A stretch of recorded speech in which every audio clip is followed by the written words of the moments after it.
Hello and hi குட்டிஸ் and friends எல்லாரும் எப்படி இருக்கீங்க? ஒரு சூப்பர்பான ஹேர் க்ரோத் டிப் தாங்க நம்ம இப்போ பார்க்க போகிறோம். அதுக்காக நம்ம கடையிலிருந்து காசு கொடுத்து எந்த ஒரு பொருளையும் வாங்க வேண்டிய அவசியமே கிடையாது.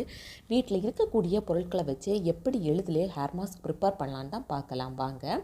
அதுக்காக முந்தின நாள் நைட்டே 2 ஸ்பூன் வெந்தயம், 1 ஸ்பூன் சிறுபயறு, 1 ஸ்பூன் உடைச்ச உளுந்து மூணுத்தையுமே சூப்பராக ஊற வச்சு எடுத்துக்கிட்டேன். கஞ்சி தண்ணி இருந்துச்சு அப்படின்னா கஞ்சி தண்ணியில் ஊற வச்சு எடுத்துக்கோங்க. இல்லை அப்படின்னா தண்ணியில் ஊற வச்சு எடுத்துக்கோங்க. அதுக்கப்புறமா கொஞ்சமாக பூண்டு. இந்த பூண்டு தலையில் இருக்கிற டேண்ட்ரஃப் எல்லாத்தையுமே நீக்கிறதுக்கு ரொம்பவே ப்ரொமோட் பண்ணும். அதுக்கப்புறமா சின்ன வெங்காயம் எடுத்துருக்கிறேன். இந்த சின்ன வெங்காயம் எதுக்காக அப்படின்னா ஹேர் க்ரோத் ஆகிறதுக்கு இது ரொம்பவே ஹெல்ப்ஃபுல்லாக இருக்கும். அதுக்கப்புறமா நம்மளோட ஹேர் ரொம்பவே சாஃப்ட்னஸாக இருக்கிறதுக்காக கொஞ்சமாக சாதம் எடுத்துருக்கிறேன். அதுக்கப்புறமா 1 கப்பு சாதம் வடித்த தண்ணி. இது இவ்வளோத்தையும் வச்சு தான் நாம் இப்போ ஹேர் மாஸ்க் ப்ரிப்பேர் பண்ண போகிறோம். அதுக்காக அடுத்ததாக நான் இப்போ என்ன எடுக்க போகிறேன் அப்படின்னா ஒரு ஜார் எடுத்துக்கோங்க. இப்போ நாம் எடுத்து வச்சுருக்கிற எல்லா இன்க்ரீடியன்ட்ஸ்லேயுமே இதில் ஒன்றா போட்டு நாம் இப்போ ஃபைன் பேஸ்ட்டை அரைச்சி எடுத்துக்க போகிறோம். எப்போதுமே நாம் தண்ணி ஆட் பண்ணுறதுக்கு பதிலாக கஞ்சி தண்ணி, அதாவது சாதம் வடித்த தண்ணியை யூஸ் பண்ணும்போது இன்னும் ஹேர் ரொம்பவே சாஃப்ட்னஸை கொடுக்கும். அதாவது ரொம்பவே ஹெல்த்தியாக வளர்கிறதுக்கு இது ப்ரொமோட் பண்ணும். அதுக்கப்புறமா நம்ம இந்த இன்க்ரீடியன்ட்ஸ் எல்லாமே நம்மளோட வீட்டில் கிச்சன்லேயே கிடைக்கக்கூடிய பொருட்கள். இதை வச்சு சுலபமாக நாம் வீக்லி ஒன்ஸ் இந்த ஹேர் மாஸ்க்கை ப்ரிப்பேர் பண்ணி நீங்கள் போட்டுக்கிட்டே வந்தீங்க அப்படின்னா சூப்பர்பான ரிசல்ட்டை நீங்கள் சீக்கிரமே பார்ப்பீங்க. இப்போ இந்த தண்ணியை கொஞ்சம் கொஞ்சமாக ஆட் பண்ணி தான் நாம் இப்போ அரைக்க போகிறோம்.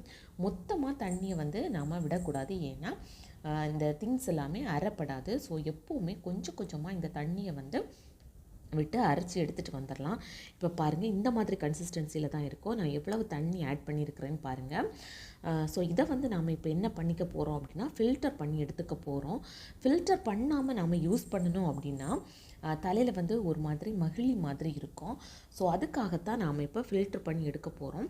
அதுக்காக ஒரு பவுல் எடுத்துக்கோங்க. அது மேலே ஈஸியாக ஃபில்டர் ஆகி வர்றது மாதிரியான ஒரு கிளாத்தை நீங்கள் போட்டுக்கோங்க. எதுக்காக இந்த மாதிரியான கிளாத்தை நம்ம யூஸ் பண்ணுறோம் அப்படின்னா அப்போ தான் ஈஸியாக ஃபில்டர் ஆகி வரும். உங்கள்கிட்ட ஷால் எல்லாம் இருந்துச்சு அப்படின்னா அதை ஒரு சின்ன பீஸாக கட் பண்ணி எடுத்து வச்சுக்கோங்க. அதுக்கப்புறமா நாம் அதை அலசி யூஸ் பண்ணிக்கலாம். சீக்கிரமாக அது நாசம் ஆகாது. ஸோ இதை நம்மளோட கைகள்னால தான் நம்ம இப்போ சூப்பராக பிழிஞ்சு எடுக்க போகிறோம். ஸோ லாஸ்ட்டாக இந்த மாதிரி நாம் ஊற்றுனதுக்கு அப்புறமா ஜாரில் இன்னும் கொஞ்சமாக கஞ்சி தண்ணியை விட்டு லைட்டாக குலுக்கி அதுக்கப்புறமா அதை கூட நாம் இப்போ சேர்த்துக்க போகிறோம். இப்போ நாம் இதை ஃபில்டர் பண்ணி எடுத்துக்கலாம். அதுக்காக இந்த கிளாத்தை எல்லாமே சுற்றி இந்த மாதிரி பிடிச்சி எடுத்துக்கோங்க. அப்போ தான் ஃபில்டர் பண்ணும்போது அது மேல் நோக்கி வராமல் இருக்கும். ஸோ இது ஃபில்டர் பண்ணுறது ரொம்பவே சுலபங்க. பாருங்கள் எவ்வளவு ஈஸியாக அது ஃபில்டர் ஆகி வருது அப்படின்னுட்டு. நம்ம இதுக்காக கஷ்டப்பட்டு அதை இருத்தி புளியணும் அப்படிங்கிற அவசியமே கிடையாது. லைட்டாக ஒரு ப்ரெஸ் கொடுத்தாலே போதும், அது சூப்பராக இந்த மாதிரி வந்துடும். அதை நம்ம ஃபில்டர் பண்ணும்போது அது ரொம்பவே சாஃப்டாக சூப்பராக இருக்கும். ஏதோ ஒரு விளையாட்டு விளையாடினது மாதிரியே இருக்கும். சூப்பராக இருக்கும். நம்ம அதை பிழிஞ்சு எடுக்கும்போது ரொம்பவே சாஃப்டாக இருக்கும். அதே மாதிரி தாங்க நம்மளோட ஹேரும். நீங்கள் இதை அப்ளை பண்ணி பாருங்கள். கண்டினியூஸாக நம்ம வீக்லி ஒன்ஸ் ஏதாச்சும் ஒரு ஹேர் மாஸ்க் யூஸ் பண்ணிக்கிட்டே வந்தோம் அப்படின்னா நம்மளோட ஹேரும் ரொம்பவே சாஃப்ட்னஸாக இருக்கும். ஸோ இதை லாஸ்ட் எண்டு வரைக்கும் நம்ம ரொம்பவே டைட்டாக இதை பிழிஞ்சு எடுத்துக்கணும். அதுக்கப்புறமா பார்த்தீங்க அப்படின்னா இந்த மாதிரி கன்சிஸ்டன்சியில் தான் இருக்குது. அதை எல்லாத்தையுமே லைட்டாக மிக்ஸ் பண்ணி எடுத்துக்கோங்க. ஏன் அப்படின்னா ஃபஸ்ட்டு கொஞ்சம் தண்ணியாக வரும். அதுக்கப்புறமா லாஸ்ட்டு நாம் இந்த மாதிரி சின்னதாக ஒரு அழுத்தம் கொடுத்து பிழியும் போது அந்த வெந்தயத்தில் உள்ள எஃபெக்ட் எல்லாமே வெளியில் வரும். இந்த மாதிரி திக்கான கன்சிஸ்டன்சிக்கு நீங்கள் இதை ஃபில்டர் பண்ணி எடுக்கும்போது உங்களுக்கே அது புரியும்.